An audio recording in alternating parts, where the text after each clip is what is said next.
Hello, thank you for joining us today. We're glad you made it. Here's your host of Time Out with Jim. It's Jim. With fibromyalgia, how did you get diagnosed? What made you think it was time to get seen by a doctor?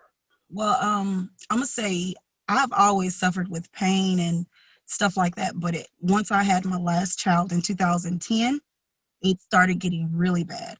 My body just would ache and I would be exhausted all the time. And I was trying to figure out what was going on. So I was at the doctor pretty much like every other month, it seemed like, with complaining with aching and pain. And, I couldn't hardly do anything. I used to be a morning person, wake up 6 o'clock in the morning.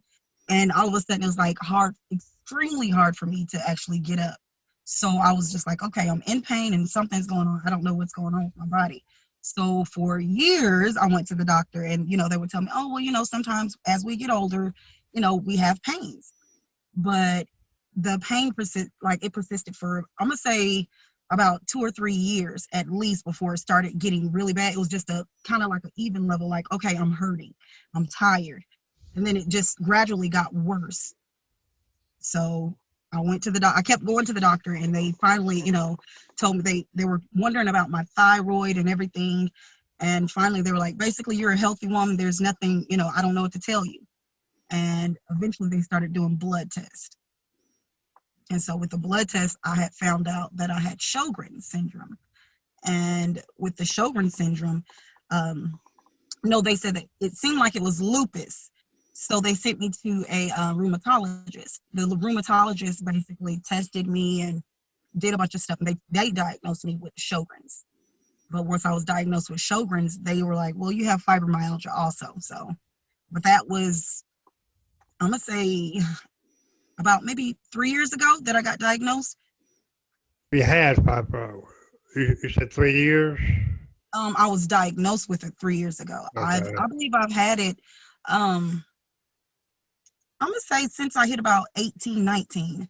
That's when the pain started setting in. But once I had my first child, I felt pain, but it was just like, okay, I got things to do. So I can't let it get me down. So I'm going to say since about 2005, I started feeling pain.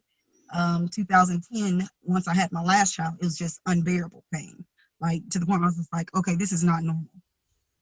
So I'm going to say about 2005, I noticed it. Fibro, is it just pain that you're feeling, or is there any other symptoms besides pain? It's pain. It feels as if it's nerve mainly. Like my skin sometimes is extremely sensitive. It's hard for me to like get up. Like my body aches. It's like a achy pain. So it's like sometimes it's like like when your hands get numb, how you have that tingling like pin needles. Like that's how my body feels at times. Like pin needles.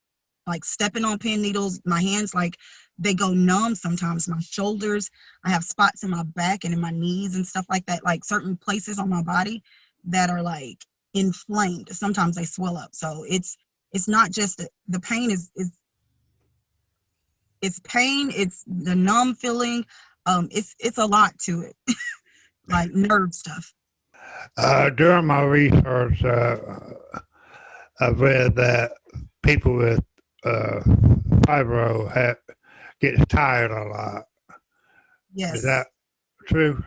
It is absolute. Like, sometimes, like in the morning, it is extremely hard for me to get up. I used to have to set my alarm for 5 o'clock to get my children up at 6:45.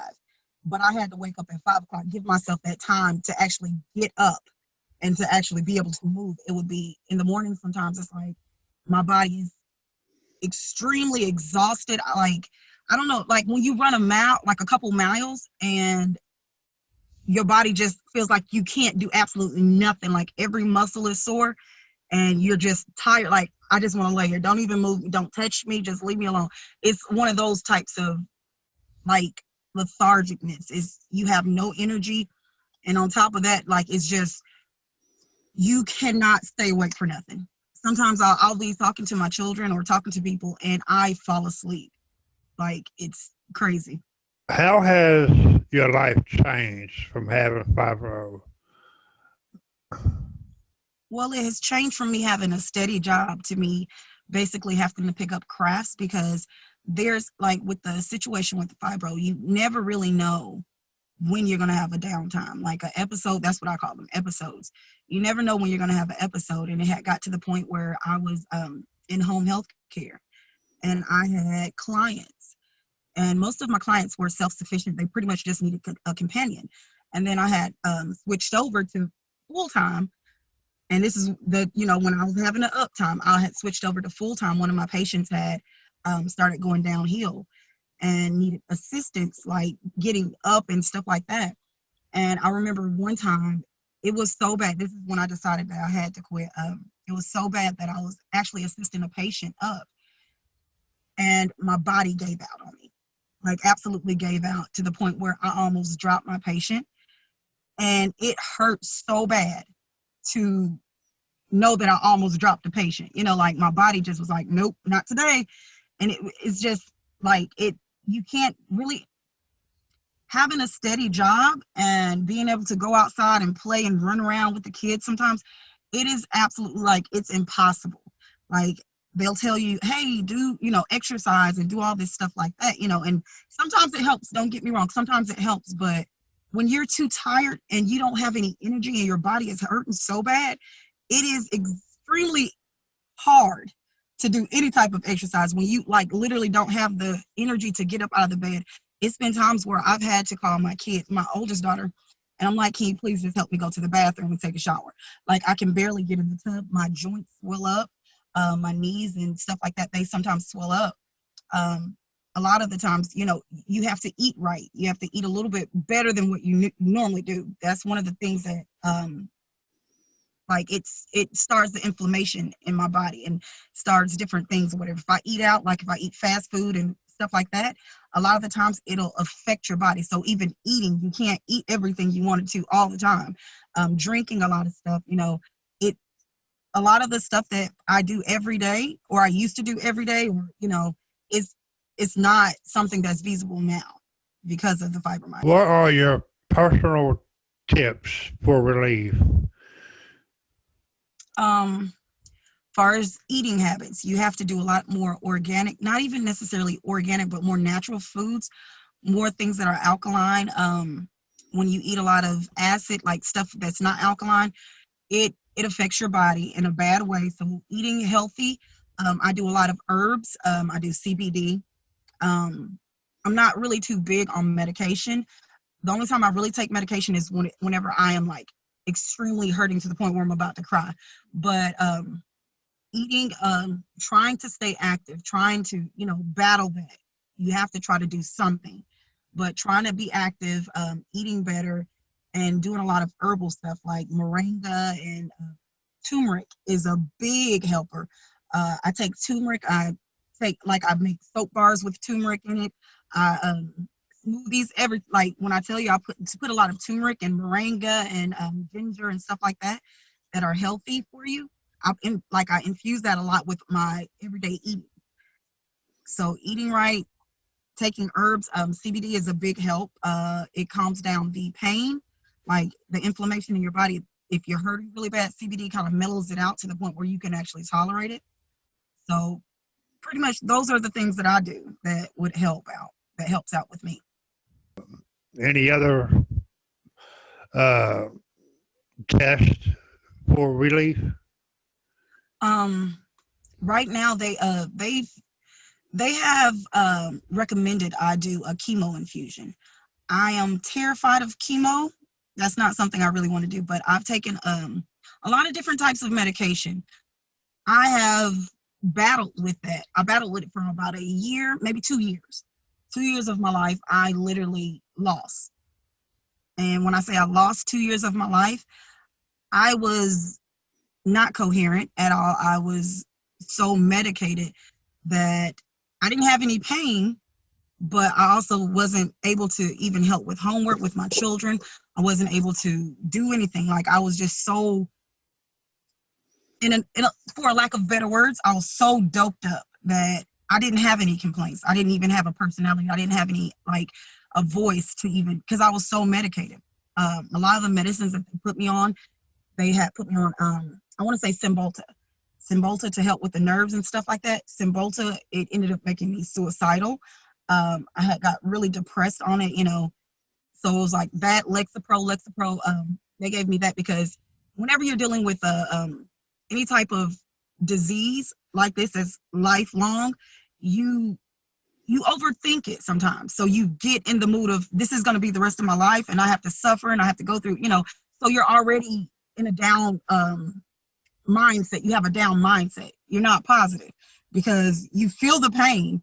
You see that your joints and everything swollen. You can barely lift your arms. You can't hardly get up and you're exhausted.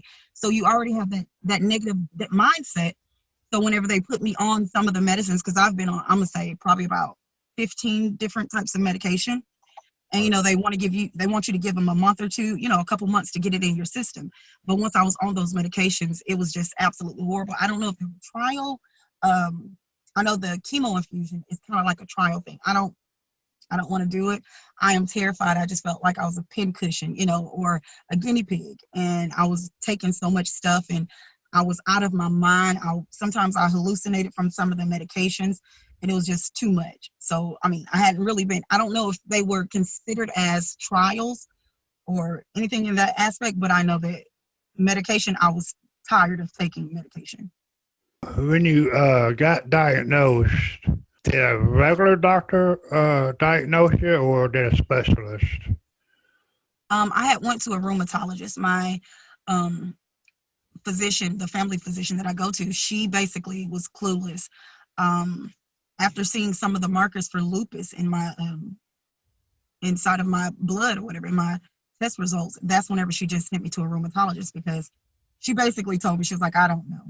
Like, I don't know what to do. So I went to the rheumatologist and the rheumatologist basically did more blood work and testing, and that's where I got diagnosed.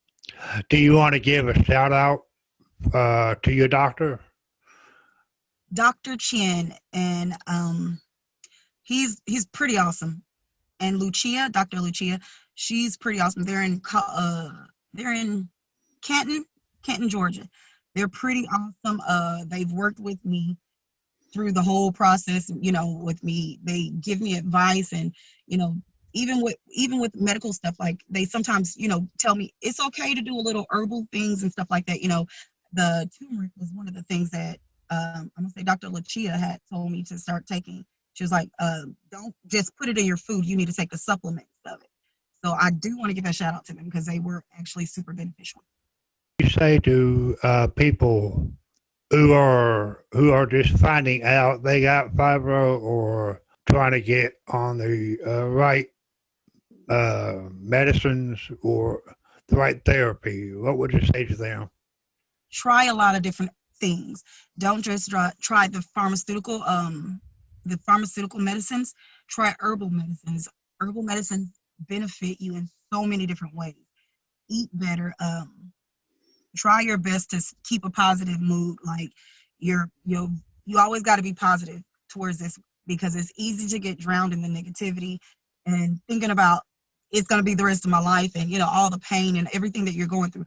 Try to be more positive and be more uplifting and do things. You might not be able to carry a 9-to-5, but you can do other things. There's things where you can explore your talents and different things. Like I've explored my creative side since I have been diagnosed because I can't carry a job. I can't actually work a 9-to-5 because I have a lot of down days.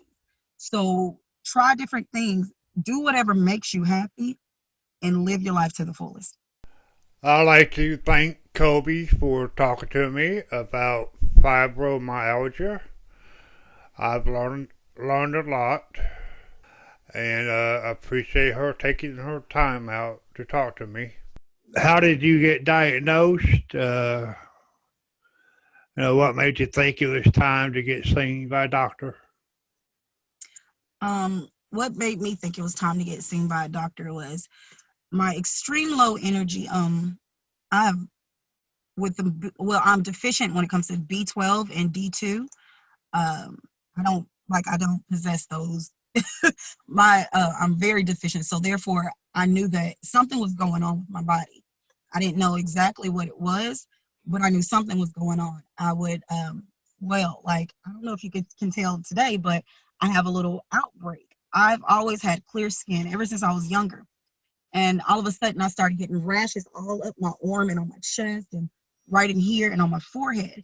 And I was trying to figure out what was going on with my skin. They sent me to a dermatologist. Dermatologist couldn't say anything to me. They told me it was dermatitis. And I was just like, okay, so what is it from? And they couldn't tell me anything. The rash had got so bad that it had carried on to my back, and my chest was broke out and my face is broke out. So I'm like, something isn't right. And at that time, it was summertime. So I was outside a lot, and I was driving around, and I had my arm outside of the window. And I've never really put two and two together. But I went to my doctor, and I was just like, the sun is starting to burn my skin. I don't know what it is, but I feel little sparks on my skin whenever I'm in the sun. And I start getting whelps, like all over my body, and then it'll turn into like a rash. And they had tested me. They're like, well, maybe you're just allergic to the sun. Maybe, you have something on. Maybe it's your perfume. Maybe it's your lotion. And after going, I'm going to say I went for almost a year complaining about my skin. And they finally sent me, well, the dermatologist couldn't do anything for me. They gave me all kind of creams and stuff like that. So that's when they sent me to the rheumatologist.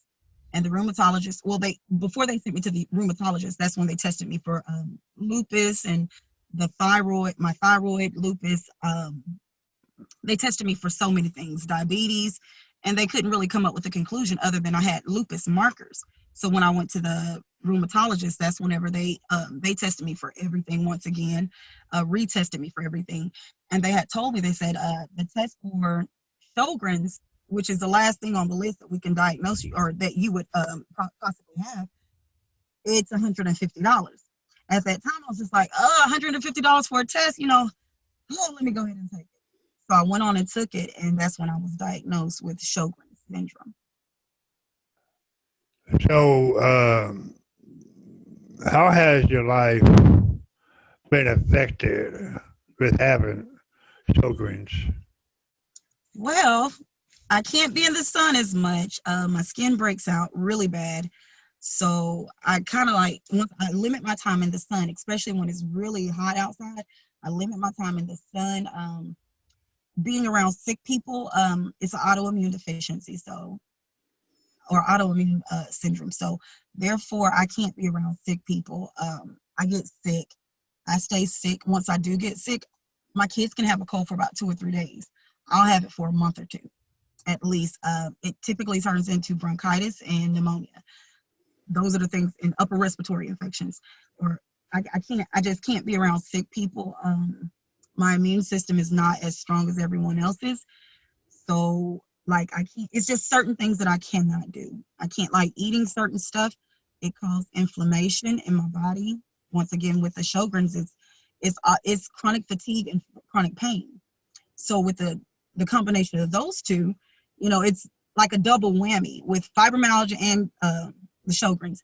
So they kind of mimic one another a little bit, but Sjogren's is more of if I get hurt, if I overwork myself, I can go do something what the typical person would do. Probably if I stayed outside and played with the kids for about an hour, I'm going to come in about to pass out. I won't have the energy to do absolutely nothing. I will be extremely drained and I have to take a break. Sometimes the breaks, the little, okay, I'm going to lay down and I'm going to rest. Sometimes it gives me just a little bit more energy. Most of the time, it doesn't do absolutely nothing. Working out and, doing stuff like that, people tell you to do those kind of things, to help you out. It doesn't help. It's like constantly tearing your body down. I have inflammation a lot in my blood. Well, and it shows, they do the blood test to show the inflammation in my body. And the inflammation gets so high. It's supposed to be under a 15. Mine has been over 58. And plus, it stays up like that. So therefore, it's you're constantly hurting, and it's I can't even explain the pain. It's excruciating. It's absolutely excruciating. And one of the signs that I have is my face and my body breaks out before I go into an episode. So I'll feel I'll see the signs of the episode coming. So it's just Okay, I might be down for a day or two. I might be down for a week. I might be down for a month with the Sjogren. So it's like you can't predict your day. You can't predict your life. You can't really plan too much ahead, like in the future, because you never know what you're going to feel like. And it's sometimes it can get you down. It really can. But you have to pace yourself a lot in life. You can't do everything like everyone else. You can't go out and, oh, I'm going to walk a mile. By the time you get probably a quarter into that mile, you're done for. Like you're about to pass out. You have no energy. You're hurting. It's just sometimes you can't live your everyday life. You can't.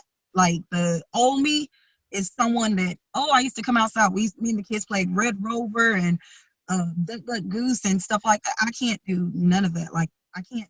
I have to monitor them playing. Like, okay, now you go, you go. I can't get in there and play the game with them because I get burnt out very quickly at times. So those are the things, like that's how it affects my life. You get burnt out very quickly. So basically, you just pretty much gotta stay in or limit your time outside. So medication don't help. Um, Nothing that I've been on has helped at all. Nothing that I've been on. Like I said, it'll have you so out of your mind that you don't feel the pain. But to me, that's a treatment. I don't believe in treatments. I'd rather do something that's going to actually be better for you. And they have a lot of side effects. Like with the Sjogrens, when my skin acts up, what they typically do is they put me on, I can't think of the steroid. It starts with a P, but they put me on this steroid and it makes me more sensitive to the sun. So I could, like how I'm sitting in my car right now, me sitting in my car, my skin would be totally broke out. Like I would have red marks, whelps all over my face just from this little exposure to the sun that I have. Like I couldn't do that, and then they give you, also with Sjogrens, you have dry eyes, dry mouth, all your mucus membranes, they don't produce enough saliva. So therefore you're dry. Your eyes, like wearing contacts. I have on contacts now. I don't have dry eyes right now, but my throat is super dry. And that's another thing that you have to deal with. So whenever your throat gets dry like that, a lot of the times, especially with this corona thing, I have to keep a bottle of water with me. I am terrified for someone to think I have corona because typically whenever my throat gets extremely dry, it starts to stick together. So when it sticks together, you start coughing. And people are like looking at you like, oh my goodness, like go. And it's like, no, I have an autoimmune deficiency that I don't have enough spit in my mouth and my throat is getting dry. That's it, but it's little stuff like that. It's something that's nagging, but it's something you learn to tolerate and deal with. You find different ways to cope with it. Sjogren also with no saliva in your mouth, it affects your teeth. And that's one of the biggest things that I battle with. I hate the fact that you lose teeth. Point blank. There's no nice way to put it. You're going to lose teeth because with not enough saliva in your mouth, your teeth it doesn't fight bacteria. Not even just doesn't fight bacteria. Sometimes your teeth they just are extremely weak, extremely sensitive. I don't know exactly what it's caused by other than the saliva issue or whatever, but you tend to lose teeth. That was one of the things that my rheumatologist had said to me when I first got there. She was like, I need to see your teeth. And I was just like, oh, that's kind of weird. You're a rheumatologist. Why do you need to see my teeth? She was like, because typically with most people who have Sjogrens, they have a lack of teeth. You have to get your teeth pulled out or you have to get dentures or something like that because your teeth fall out.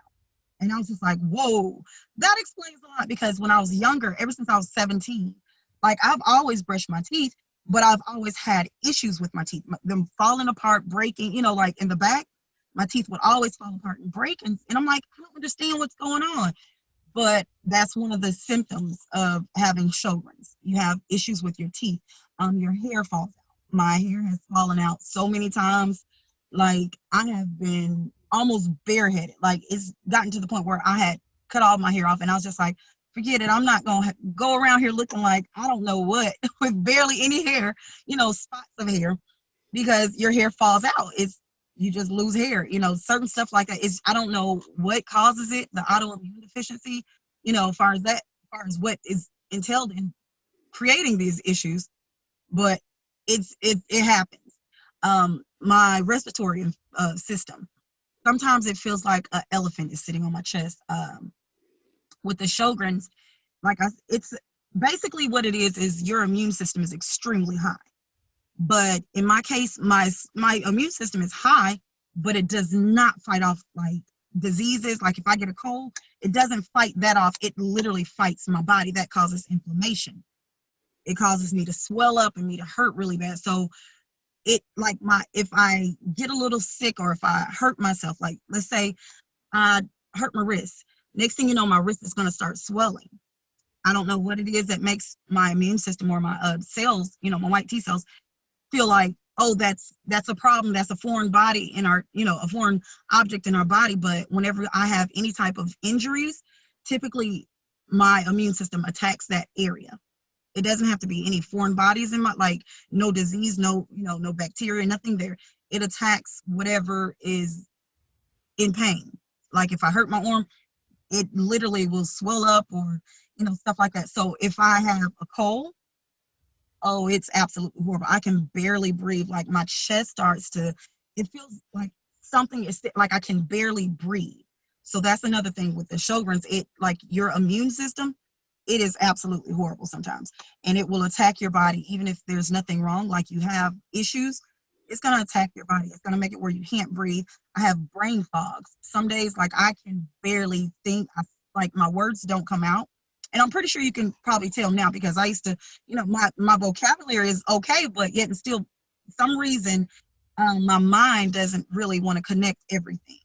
So I have like brain fogs. And this is a good day for me though. It's not really a bad day, but I have brain fogs where I can't think of words at all. Or I'm like in a whole nother world. And it's like I'm sitting here looking at everything, but everything is just like passing by. And I'm like trying to focus and get myself together. And it's absolutely hard. It causes my anxiety because I have anxiety. It causes it to flare like crazy. It's been times where I was driving. Like I would go, like, let's say the library. One day I was going to the library. I had to take my daughter to the library, the city library. I've been there, I'm going to say at least 100 times. It took me 45 minutes to get to the library from my house. And it was probably a 10-minute drive at the most. Because I got lost and I couldn't think what street it was on, where it was. I had to pull over. And in the midst of me pulling over, I was having an anxiety attack because I was just like, how did I forget where the library is? How did I forget? And I'm not thinking of even calling, but I'm like, hey, where's the library? Or put it on GPS. I literally flipped out and I forgot. I didn't even know where I was. I was just like, I can't even remember what side of town this is. I don't know what's going on. Like, why am I like this? Stuff like that happens often whenever you have Sjogren's. Like, it attacks your brain. Like there's nothing really you can do too much about it. Just take it easy. That's why I'll take the CBD because CBD combats it a lot. You have brain fogs and it's horrible. What would you say to people who is just finding out that they got Sjogren's and they are trying to deal with it? Pace yourself. Every day you have to pace yourself. You can't do everything that you used to do. At one point in time, I remember someone had told me, it was like, you can't be Superwoman. Because I would try to get everything done and I would burn myself out to the point where I'm like, it's okay, I can do it. Just give me a second. I would try to cook, like just cooking, like go to work, come home, try to cook dinner and clean up. And I would literally end up being on a computer chair, rolling myself around because I was so exhausted and I couldn't do much. But it's like, I have to get this done. I got to get it done. Pace yourself. It's okay to not get everything done that day. It's all right. Whenever you feel better, go at it. Another thing, gastro issues. You have a lot of acid reflux. You have a lot of stomach issues. When it comes to Sjogren's and stuff like that, your digestive system is not like it used to be. Like it's not. And you're going to have issues with that. Choose better choices when it comes to food. You have to pay attention to everything, every little sign that happens. You know what I'm saying? Like in your life, most of the times, whenever before you have a big episode, there's always small signs. Like, okay, you wake up one morning and you're feeling absolutely fine, and you feel like a little bit of drag, or maybe your mind, you're not thinking as clear as you normally think. Pay attention to the signs, because you're going to go into an episode and you're not going to be able to control everything. But if you know the signs, you'll be able to plan things out better and be able to pace yourself so you don't get so burnt out. Because if you don't pay attention to signs, you'll try to go head first, plan all this stuff, get all this stuff done, and you don't get anything done. So pace yourself, pay attention to the signs, eat better, try to do a little exercise whenever you feel like it. And one of the things that, people don't understand whenever it comes to any of these diseases that I have, a lot of people, especially my family and stuff, people always tell you, all you have to do is exercise. You can be healthier if you exercise. When you have absolutely no energy to get up and do anything, exercise is almost impossible. Like you get tired. Hey, just pace yourself. Don't plan ahead, because if you plan ahead, you're going to be devastated because you're not going to get everything that you planned done. Just pace yourself, and try to look at the positive things on this. Like when it comes down to it, like I said, it will have you in a bad headspace. You'll be thinking a lot of negative. Think of the positive things about, having Sjogren's and, fibromyalgia. Yeah, it's not great all the time, but hey, it makes you sit back and actually pay attention to what's going on, and not even just pay attention, but you appreciate things in life more. Like simple things like taking your kids to the park or going to the beach with the kids. You appreciate things. Just sit back and enjoy life. Don't let it live you. You got to live life, but yet and still it gives you time to sit back and appreciate things. So just try to be positive about it and all. Pay attention to your signs and be positive. I'd like to thank you for your time. Oh, no problem. I said, no problem. And I appreciate you. No problem. No problem. If this episode touched you in any way, please share it with your friends and family. And please consider donating to anchor.fm/timeoutwithjim and help keep our podcast going. Thank you for listening. And until next time, God bless you.